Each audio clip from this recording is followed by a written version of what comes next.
एह कोरोना महामारी से पूरा दुनिया परेशान बा। आई कोरोना महामारी के दूर करे खातिर एक जना अपना पत्नी से कहत अड़े कि ई महामारी के भोले बाबा ही दूर कर सकत अड़े, त काहे ना हमनी के मिल के भोले बाबा के गोहराई जा, सोमारी के व्रत राखी जा। कैसे कहत अड़े आ कौना भाव में कहत अड़े, आई सुनल जाओ।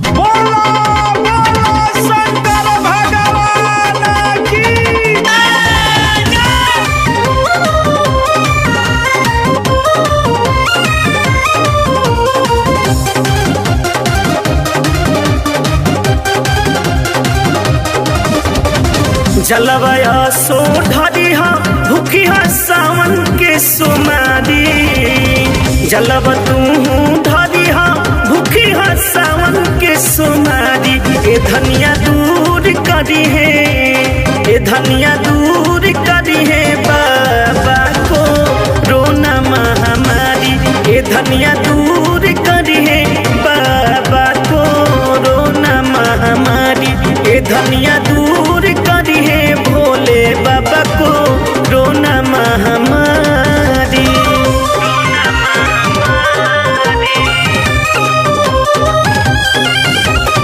बोलो बोलो शंकर भगवान की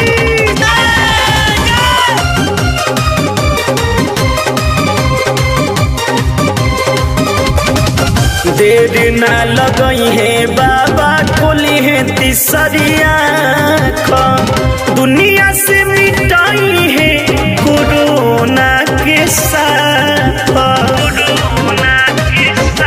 हाँ, देर ना लगई है बाबा खोली है तीसरिया, दुनिया से मिटाई है कोरोना के साथ।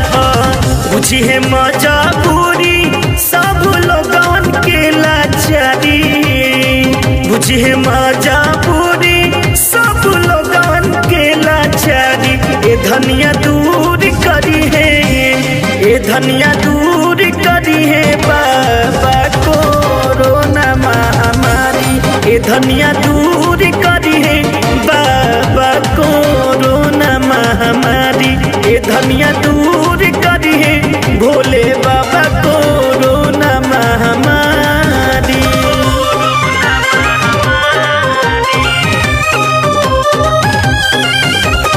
बोलो बोलो शंकर भगवान की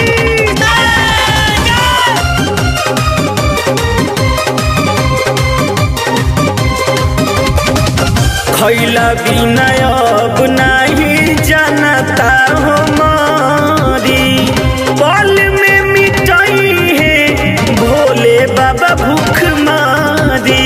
भोले बाबा भूख मारी। हाँ, खैला बिना अब नहीं जानता हो मारी, पल में मिटा दी है भोले बाबा भूख मारी।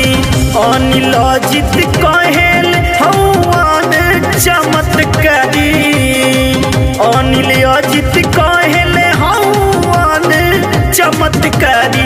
ए धनिया दूर करी है, ए धनिया दूर करी है बाबा कोरोना महामारी। ए धनिया दूर करी है बाबा कोरोना महामारी। ए धनिया दूर करी है साफ बाबा को